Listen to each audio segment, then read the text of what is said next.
Hello, welcome back to yet another college football video. Last video was stupid because I forgot to make it the day before uh the games were played. So my last video, I was recapping week 10 while after week 11 took place, which was stupid.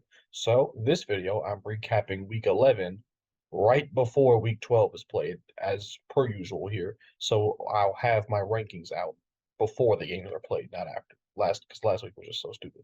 All right. Anyways, let's get right into it. Georgia is still number one. They're still number one. The only time they weren't number one was for about 2 weeks, I think, after Washington beat Oregon, which I still think, if we're looking back on it now, probably still stands as the best win of the season by any team. So I think that was deserved. But Georgia, they beat basically two top 10 teams, Missouri, Ole Miss, and they beat Ole Miss in dominant fashion, man.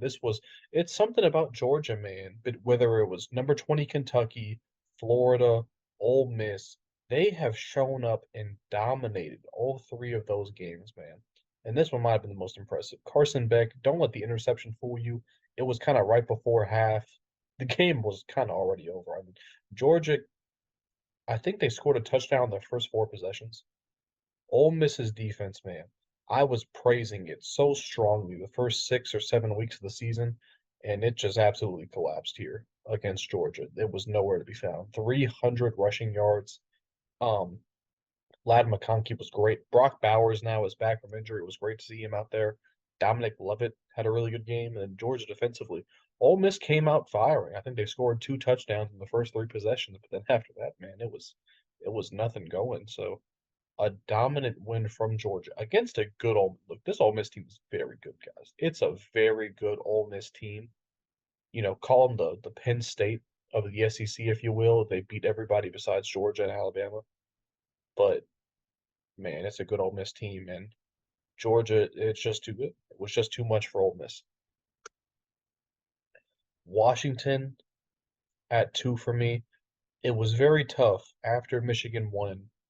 How high did I put them? And it just came down to the fact that I do think Washington, their offense is good enough to get into a shootout and beat anybody in the country with the exception of Georgia. I just think their offense is that good. They beat Utah. It was a scary game because I think they were down. They were down at halftime. Utah had scored 28 points in the first half. Then in the second half, Washington turned it up offensively and defensively. They held Utah scoreless in the entire second half. The defender made the dumbest play of the year where he actually got an interception and dropped the ball 3 yards short of the end zone. He did that shit that everybody hates that you never even believe it's possible. How the hell can somebody drop the ball before they get in the end zone? It's baffling, but that happened in the Washington game. But it worked out because they got a safety the next play. So, I mean, Rome Odunze was great. Jalen Polk as well. They ran the ball fairly well. Dylan Johnson about 100 yards, I think. Penix was great. I mean, another close win for Washington, but this was against a pretty good team in Utah. Their second ranked win of the season, I believe, and they needed this one to remain undefeated. Michigan, they got their signature win, if you want to call it that. Man, it is so tough to judge this game, man, because no Jim Harbaugh. They ran it 30 something straight times. They didn't need anything from JJ McCarthy. Penn State, their offense was anemic. It was god awful. Is that a good win? They beat on paper a number 10 team, but Penn State's offense played like an unranked goddamn Ball State or whatever, to be honest. It was pathetic. Penn State's defense was great. Michigan showed me that they were able to run the ball against a very good defense. They did not show me they could throw the ball, though, because they could not protect McCarthy when they decided to drop back only 8 goddamn times. So it's tough judging this win, but I had to be fair in the fact that I kept saying the whole season, I need to see Michigan against Penn State, and they beat him by two possessions. So I have to give them the respect based off that. But man, I don't want to hear about JJ McCarthy in any Heisman conversations because if you can beat the number 10 team in the country by two possessions when your Heisman quarterback throws the ball 8 times, He's not a Heisman. I'm sorry. Blake Corum, on the other hand, was very good. They ran the ball for 227 yards. Defense was outstanding, of course. I mean, it was a good win for Michigan, but Penn State, I feel like the story is more of how awful Penn State looked yet again in another massive game for them. Ohio State beat the brakes off Michigan State. Kyle McCord bounced back from an ugly game against Rutgers, it was, I believe. 177 rushing yards. Marv had an amazing game, 149 yards, 2 touchdowns. Defensively, they were rock solid. Um, a great win for Ohio State. Florida State beat Miami. It was a close one. The biggest thing I've seen here is that it was closer than it should have been. And I agree. Miami with a backup quarterback, even though he probably is better than Van Dyke, you cannot beat them by only 7 points. And I get that it's a rivalry and anything can happen. And look, Miami's not a god awful team. They actually have a pretty good roster. But it's just Florida State, when we're talking, there's 5 undefeateds right now. Okay, there's 5 undefeateds. It's, you know, it's tough not to look at Florida State as the odd man out because they have the games against Boston College, against Miami, against Pitt, even though they won that game soundly, where it's like you got to be blowing these teams out, man. You just have to. And I know Washington, I'm not trying to exclude Washington here. They had their bad performances against Stanford and against Arizona State, but they also have their wins against Oregon and against Utah now. Florida State, I mean, their best win is an LSU team who where are they ranked right now? Okay. Their second best wins against Clemson, who's a 4-loss team. So it's just tough right now for Florida State to make that case. Uh, Looking at the game though, they weren't able to run the ball very well, which is concerning. That's kind of been a theme for Florida State. I want to see them be able to have, if Florida State can't run for 100 plus yards against Miami, I don't know how they're going to be able to do it in a hypothetical playoff game against Georgia or something like that. So it's a very bad look for them. Coleman and Wilson did not dominate. Florida State's defense was very good. They showed up in the crunch time early in the game. Jordan Travis was good, not great. A shaky win at best for Florida State.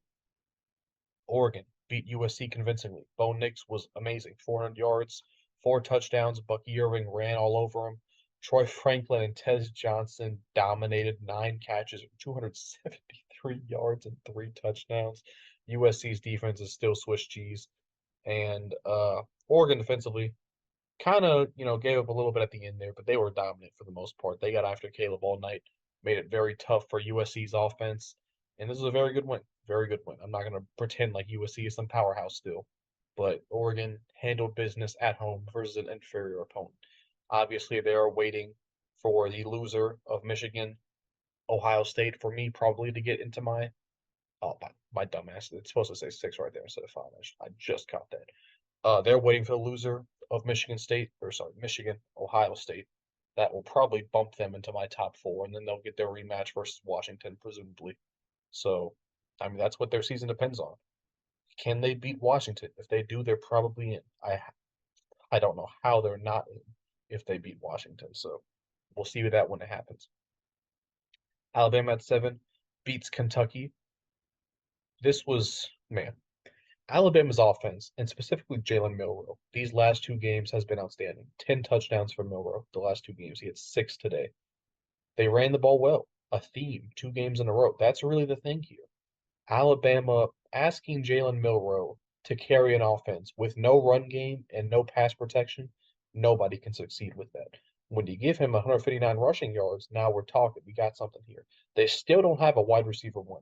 Jermaine Burton had a cool couple of games. I don't know where he is. They're using guys like Kobe Prentice, okay, and what's his name, Kendrick Law, as their number 1 receivers. This is, you know, I've said it before. I'll say it again. This is the worst Alabama receiver core I've ever seen.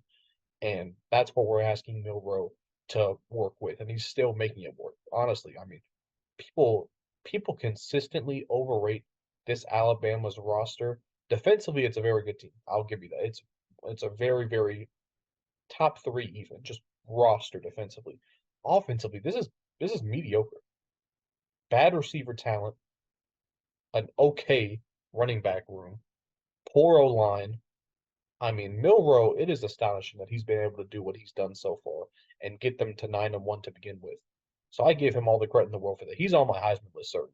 I mean, he's balled out lately. Defensively, they shut Kentucky down. This wasn't even a game. I mean, honestly, the game was over in like 10 minutes. I mean, it just felt like that watching it live. So Alabama with another dominant win. It seems like they've gotten their offense going, which is very, very dangerous. They confirmed that they will be playing Georgia in the SEC championship game, and it's going to be Georgia's biggest test. I mean, obviously it's Alabama, so I have Georgia winning that game pretty easily, but still, I mean, Alabama, they turned their season around and they proved me absolutely wrong from what I thought they were after the loss to Texas. Speaking of Texas, they bump up 2 spots again because they got Quinn Ewers back. That's the only reason I dropped them significantly to begin with, because remember, this is not, like a playoff ranking or anything like that. This is a power ranking of who I think is the best team at that moment. So without Ewers, I thought they were a pretty bad team, and I think I was right. With Ewers now, they only beat TCU by 3 points. Texas consistently plays down to its competition. I don't hear anybody mention that. I mean, they played down to Kansas State and TCU now back to back weeks, and nobody's mentioning it. But if God forbid Washington plays down to Stanford or Florida State plays down to Miami, whatever it is, that everybody talks about that. But for Texas, it's all whatever. They beat TCU by 3. Who cares? So I just don't like that double standard. With that being said, though, they did lose Jonathan Brooks for the whole season. He tore his knee up, which is so sad. This is like the worst time to like suffer a major injury because it hurts your draft stock because you won't be ready for the NFL season and you won't be able to participate in your season in your team's, potential conference championships or playoffs or anything like that. And you may not even be ready for the start of the next collegiate season. So it's so horrible. It tanks your draft stock. So I think he's going to return to Texas, which is good. Just put together another run because he had an amazing season. Jonathan Brooks, that is. So prayers up to him in hopes he recovers from that. Xavier Worthy had a really good game. It's just the Texas offense.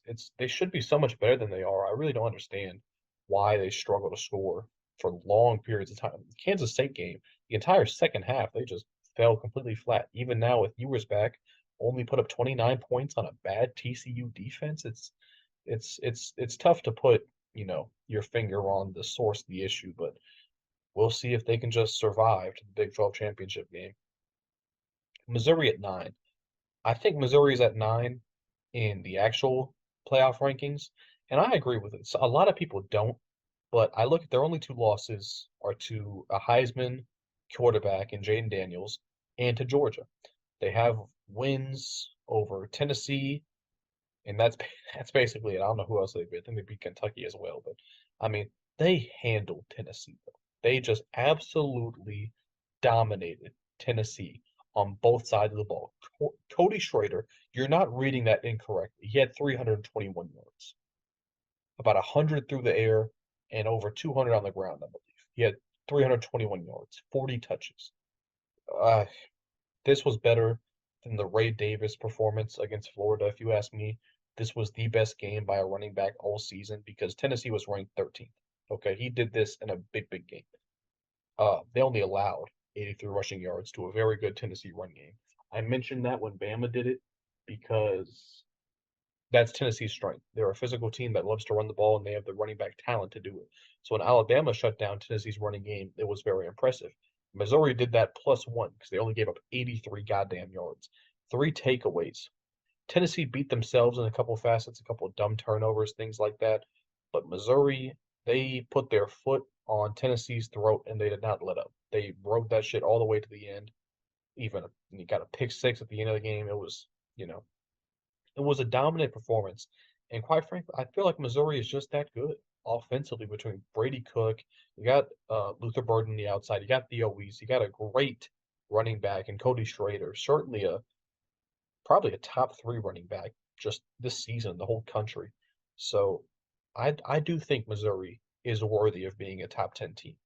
Ole Miss at 10. This is going to be a little controversial because you lose to Georgia massively. This was not a close game. They got dominated by Georgia. So why do I still have them then in the top 10? Well, quite frankly, because I think they beat anybody below them. It's actually pretty simple. Just because you get thrashed by Georgia doesn't make you a bad team whatsoever.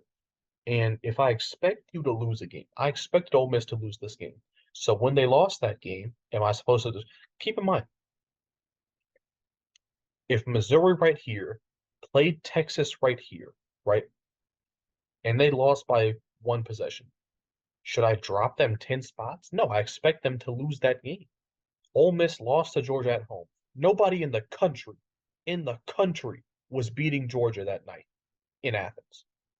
So because Ole Miss loses, I'm supposed to drop them, what, 5, 10 spots? No, I still think they're a top 10 team, that they would beat anybody below them. Quinshon Judkins is one of the best running backs in the country. They have a great wide receiver room. Jackson Dart had a pretty bad game, but he's a good quarterback who can use his legs to attack a defense in multiple ways. Their defense is pretty bad. Okay, we've seen that now against LSU, against Georgia, even against Bama early in the season, even though I thought they played solid there. But Ole Miss's defense is still a weakness. Okay, but I just it's quite I mean, it's pretty simple. I just even after a bad loss, that does not change the fact they're beating all these teams right here. For example, LSU. They already beat LSU. How am I going to put LSU over them? Uh, you could say there's a strong SEC bias here. I might have a 3-loss LSU and a 2-loss Ole Miss and Missouri all on my top 11, but I mean, I don't care how many losses they have because look at who it's to. It's to each other. It's to Georgia. It's to Alabama. Like it's just it's to Florida State in LSU's case. LSU has 3 pretty damn good losses. They've lost to 3 teams in my top 10. Okay, and they're not in my top 10. So I mean the logic there is pretty sound. I mean, they beat Florida down. Jaden Daniels had a Heisman performance. He had his stat line against Ole Miss was pretty similar, but this was even better. 600 yards and 5 touchdowns. He's amazing. He is the best player in college football right now. Period. 329 rushing yards for LSU as a team. Malik Neighbors and Brian Thomas had 282 yards combined and 2 touchdowns. This is not a Heisman video. I don't think Jaden Daniels will win the Heisman. Do I think he should? I'm not sure.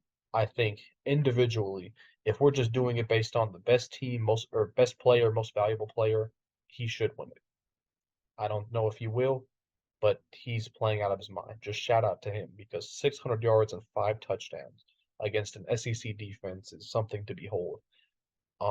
Defensively, they got 4 sacks, a takeaway, 35 points to Florida. They're not a horrible offense, but I mean LSU is Jaden Daniels. I mean, if he's healthy, if he's playing, they're very tough to beat. I mean, it's actually happened 3 times already, but you get my point.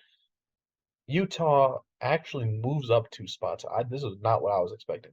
A 3-loss Utah moves up 2 spots for me, even after a loss. Well, they lost to a team on the road, might I add, that I expected them to lose to. But unlike Ole Miss, they actually played better than I thought they would.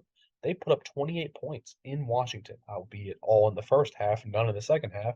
But Bryson Barnes had a pretty good performance considering it's Bryson Barnes. 306 yards, 2 touchdowns. They couldn't run the ball. That was the killer for Utah. They got the lead at halftime. In the second half, they could not get anything going in the run game. Deshaun Vele, Sion Vaki, 9 catches, 212 yards, and a touchdown. A very good receiving tandem there.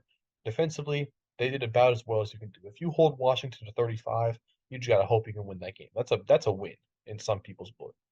So Utah, they've lost to Oregon, they've lost to Washington, 2 teams in my top 6. They lost to Oregon State, a team in my top 20. So you got similar to LSU, really. You got 3 good losses, if you want to put it that way, and you look really good against Washington, in my opinion. So I think they'd beat any team below them, even with the 3 losses. It's about who you lose to and how you lose. Utah lost very well last Saturday, so they're at number 12 for me. Tulane at 13. This is where it kind of gets a little choppy. Look, Tulane's 9-1. Okay, they have a quarterback that I like, don't love. Michael Pratt, 203 yards and a touchdown. Mekhi Hughes, I do love. In his last 6 games, 800 yards in 5 touchdowns. A freshman, he is Mekhi Hughes. Keep an eye out for him, man. He could have a monster season next year. They don't have a number 1 receiver at Tulane. It's a lot of this. I think it's like 3 straight games of 3 receivers over 40 yards. That's great. Defensively, they've been solid. Hold Tulsa to 22 points, great. It's just it's way too many. It's way too many one possession wins against bad teams. You can't win by 2 points against Tulsa. You can't win by 3 points against East Carolina. You just can't do it. So Tulane, I think, is the team I'm most unconfident in as far as on this list so far because I'm not sure that they'd beat any of these other teams. But I gotta pay respect to 9-1, and they've been winning. Their only loss was to Ole Miss without their starting quarterback. I'm totally they didn't have Michael Pratt against Ole Miss. Since then, they're undefeated. So I gotta give respect to that fact. Louisville, I just don't trust. Point blank. I mean, they're at 14 for me. They're up 4 spots. Jack Plummer, I have no confidence. I just have none. Uh, Jawari Jordan, Jamari Thrash, they got some good players. They have a very good defense. I'll give you that. They have been dominating ACC opponents lately. They had 4 sacks, 2 takeaways today, but they did give up 434 yards to Virginia, albeit Malik Washington is one of the best receivers in the country. So I'll give Virginia that type of credit. And they've played some very good games, okay, against some other teams, notably North Carolina and such. But Louisville, I just don't have any faith in because I don't trust their quarterback. And, as an extension, their offense as a whole. So I don't think they'd beat any. I know they're top 10, I think, in the actual rankings, which I get. I mean, it's funny how they just completely discredit Louisville getting blown out by the worst team in the ACC at Pitt. So they just completely threw that to the side. That doesn't matter. Louisville's still a top 10 team. I completely disagree with that. Louisville is massively overrated, in my opinion, but I have to put them at number 14 because they're a 9-win team in a Power 5 conference. They beat Notre Dame. Besides that, they don't really have any big wins, but I don't know. I don't have a lot of faith in Louisville whatsoever. North Carolina, I thought, man, just think about it, man. If North Carolina would have just took care of fucking business, man, they would be what? They'd probably be number 7, because they'd be undefeated, man. They lost to Georgia Tech and Virginia. They'd probably be number 5, or no, sorry, they'd probably be number 6 or number 7, man. That is just so heartbreaking, man. Even if they only would have lost one of those 2 games, they'd probably be at number 11 for North Carolina. Such a disappointing team this season, man. They beat Duke in triple OT or something. It was a duel. By the way, Duke had a backup quarterback, which is just so embarrassing. But Drake May had a great game. Omarion Hampton, as a sophomore, has been dominant sneakily. Nobody's talking about this guy as the best running back in the country, so I'll do it. He's been flat out outstanding. Devontae Walker in 6 games, it just makes you wonder what he could have been if he was there from week 1. Do they lose those 2 games? I don't know. I can't say for certain. Defensively for North Carolina, not much. I mean, they had 3 sacks. Cool. If you give that's probably the most points Duke scored all season, and it's without Riley Leonard. It's just embarrassing. North Carolina's defense has officially fallen back into what they were last season, which is just not defending anybody. And it's so sad because they started off so well against, some solid teams. I thought they played amazing against South Carolina and against Minnesota and very well against Miami. So to see it all just fall apart is so disappointing for North Carolina. Oregon State beat the brakes off poor old Stanford. DJ Uiagalelei, solid game. They ran the ball incredibly well. 277 yards, 6 touchdowns. Damian Martinez, who I love a lot, a big physical back man who actually has the speed and the elusiveness along with it. 4 touchdowns. 62 total yards for him. Defensively, 6 sacks, 4 takeaways. They beat the brakes off Stanford, which I'm not going to discredit because we saw how Washington couldn't do that. So I'm going to give credit where credit's due. Oregon State, I also thought was a little overrated when they were in the top 11 or 12 or whatever it was. But, back-to-back solid wins over Colorado and Stanford. They're in my top 16 now. They dropped all the way down to 20 after their loss to Arizona, but they're inching their way back up there. Notre Dame, I have no idea how Notre Dame keeps sneaking their way back in here. I mean, after the loss to Louisville, I just wanted to unrank him entirely. After the loss to Clemson, I wanted to just unrank him entirely. And here they are all of a sudden back at 17 for me. Sam Hartman, I just have no faith in their offense anymore, man. Sam Hartman, it feels like every big game they play, the four biggest games they played really: Clemson, Louisville, uh, Ohio State, and fucking who else? Louisville, Ohio State, Clemson, and now you can even add USC in there because he didn't play well against USC. I think he's thrown like one touchdown to seven picks or something like that. It's absurd. He has just completely collapsed and proved all the doubters right from his performances in the big games. Audric Estime is the offense. I'll give you this. They don't have many receivers. Okay. I thought guys like Jaden Thomas would be big this season. He hasn't been. Defensively, they're very good. I mean, we know this. 20 sacks, 20 takeaways. It's the strength of this team. It just sucks that this Notre Dame defense, which I'll be honest, it hasn't been great at times, but they played more than well enough to beat a team like Ohio State. We saw what they did against USC. It sucks that they're saddled with, Sam Hartman at quarterback. It's just such a weird season for Notre Dame. Penn State, this is probably the most controversial take on here because I dropped Penn State massively. And it's kind of a contradiction, if you want to say it like that, to look at what I had for Utah and Ole Miss. Utah and Ole Miss both lost to top five teams of mine, top two teams actually. And I still had them ranked in the top 12. Penn State, on the other hand, loses to a top team, and I dropped them 9 spots. Why? Because I feel like Penn State has two teams. They have the team that blows out inferior competition, mainly inferior Big Ten competition, because they can dominate a Rutgers, even though they didn't. Or was that another team? Oh, sorry, that was Indiana. I'm thinking of. They can dominate Maryland or Minnesota or Michigan State or whoever it is. But when it comes time to play a big game, Penn State is the worst offense in the country. The worst. I'm not, speaking in hypotheticals here or hyperbole. They, against Ohio State and Michigan, were the worst offense I've seen all season. And I've watched many games this year. Drew Aller in the big games is useless.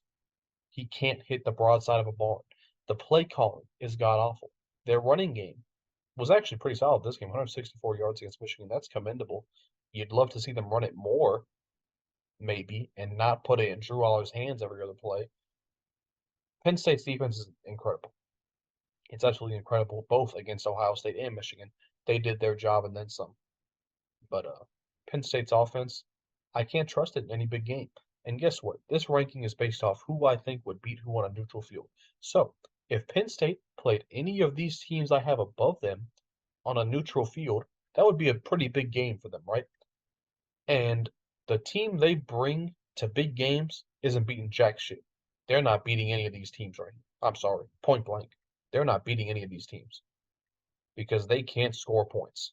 They can't move the ball against good teams. So I can't trust them whatsoever. They're all the way down to 18, and it was pretty close on whether I should put them above Oklahoma. I just gave them a slight nod because of that defense. Oklahoma, on the other hand, beat the brakes off West Virginia. Dillon Gabriel had, I don't know, 8 touchdowns. Nobody's talking about this game, by the way, from Dillon Gabriel. Probably a top 3 game any quarterbacks had all year. I mean, yeah, I think of Jaden Daniels just now. I think Shedeur against TCU. This is right up there because he had 8 fucking touchdowns and no turnovers. They ran the ball 221 yards, 3 touchdowns. Drake Stoops had an amazing game. Nick Anderson also had over 100 yards and a touchdown. Defensively, very, very solid. 2 takeaways, no sacks, but you held West Virginia 20 points. It was a dominant performance. Can Oklahoma get to the Big 12 championship game and beat Texas again? That's what their season is. That's what they're playing for. The playoff hopes are dead. They lost back-to-back games. Can they beat Texas again and knock them out? That would be an amazing season for Oklahoma. And I'd agree with that. So, yeah, they're at 19 for me. Liberty at 20. They're undefeated. They beat Old Dominion. Caden Salter is continuing his amazing play. 5 touchdowns for him, over 250 yards. Nobody's talking about him for some reason. They were talking a lot about Malik Willis, but Caden Salter, he's just playing better. and nobody's mentioning him. 230 yards as a team. I think they lead the country in rushing yards. That was no different today. C.J. Daniels, one of their top two receivers, 7 catches, 137 yards, 2 touchdowns. They love to throw it and throw it deep to guys like C.J. Daniels, and he did his job and then some against Old Dominion defensively. Liberty not known for their defense. They have not been playing great defense this season, but 5 sacks on a takeaway. I think they're top in the country. Maybe not first, but they're up there as far as takeaways are concerned. They got one today, 5 sacks. Liberty, I mean, it's tough. It's really tough because we haven't seen them versus anybody, right? Whatsoever. So it's tough to rank them, but I just think they run the ball incredibly well. They have an explosive, dynamic quarterback who can attack you in multiple ways. They have multiple receivers who can get deep and beat you downfield. So it's just I gotta give them some respect, especially when all these other teams keep losing. So they move up 3 spots for me. Their highest ranking at number 20 now. James Madison, similar story. They beat the brakes off UConn. Jordan McLeod has been playing amazing football of late. I think he has like 10 touchdowns his last, or maybe even more. Maybe it's like 12 touchdowns his last 3 games. I mean, literally like 454, 457 yards, 4 touchdowns, only 46 rushing yards. Very concerning against the goddamn Huskies. Uh, Only 2 yards per carry as well, but they didn't need it apparently. Uh, Reggie Brown and Chase Surratt, I think are their names. Look at these fucking stats. They combined for 362 fucking yards. Are you kidding me? It's probably the best duo game of any receivers in the country this season. 362 yards. You gotta be kidding me. Defensively, James Madison is known for their defense. 2 takeaways and a sack today. They beat the brakes off poor old UConn. I'm gonna go back and watch the highlights of this game. I just want to see Brown and Surratt absolutely dominate UConn. That must have been hilarious. But that's really it for me. I mean, after this, it's a crapshoot, honestly. You can make a case for anybody from 22 to 25, and I'd listen to you because all these teams, I'm just not confident whatsoever. Tennessee, what the hell is Tennessee? They lost to Florida. You lost to Alabama. You lost to Missouri. Got beat the brakes off of you by Missouri. So how am I supposed to feel about a team like Tennessee? I think Joe Milton has been playing better as of late. After the Florida game, he's been pretty solid. But against Bama and Missouri now, you can't run the ball. And you still have no number one receiver. Similar story to Alabama as far as they the whole season they've been looking for guys, but they can't find anybody. Squirrel Wright, Ramel Keaton, they've had their games, but nothing consistent as you can see here. Defensively, 3 sacks and a takeaway. I mean, they got an interception early in this game and just did nothing with it. So it's it's been a tumble for Tennessee, and I don't know if they're going to come out of it. Uh, I don't know, man. Tennessee, such a disappointment. Nobody's really talking about that either. How they were a preseason title contender, and for them to end up now all the way down at 22, any hopes of anything completely dashed. Georgia is going to beat the brakes off of them. So to go from what they had last year to a 4-win season now, probably it's a fall from grace if you want to put it that way for Tennessee this year. Oklahoma State, where the hell do I even start with this game, man? They lost to UCF, the UCF Black Knights or whatever it is, 45-3. Alan Bowman, 3 picks, no touchdowns. They had the leading rusher in the country, only ran for 52 yards as a team. Had 3 receivers over 50 yards, that's great, but you give up 592 yards to UCF. I don't know what to say. This was probably the worst loss by a team I had ranked in the top 15 all season because you got dominated, absolutely dominated by a bad team. Let me not call UCF. UCF has a couple close losses against ranked teams. I'll say an okay team. You get dominated by an okay team.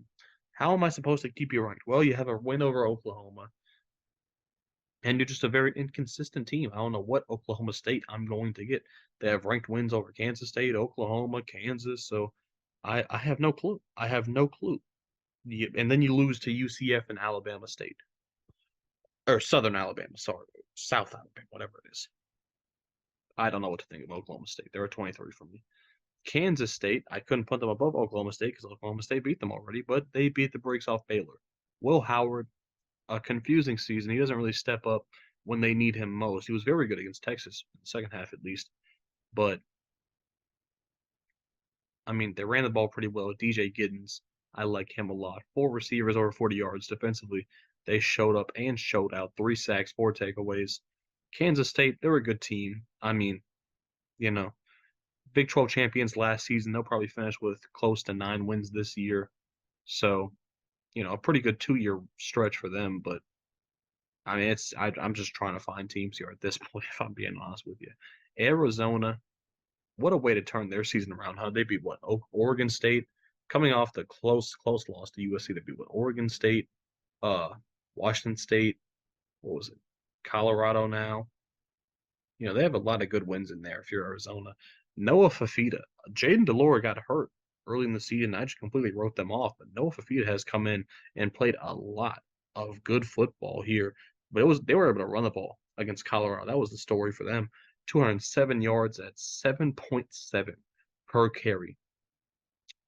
I think it's Jalen McMillan and Jacob Cowing. They were pretty good. They were pretty good this game. 12 catches, 131 yards, 2 touchdowns. That's the strength of Arizona, really, is the receiver core. Then defensively, 3 sacks against Shedeur. Every team gets at least 3 sacks against Colorado. This was a close game. Arizona could have lost this one. And Colorado doesn't really get that much credit for it. I mean, they played Arizona closer than Oregon State, for crying out loud, but nobody's going to really give them any credit for that. But I thought it was a close, good win on the road, by the way, for Arizona. It was in Colorado. So, I mean, it's a solid win there. It's a struggle here to try and discern between all these 3 lost teams and all these teams with so many losses on their record already. But that's gonna be it for this video.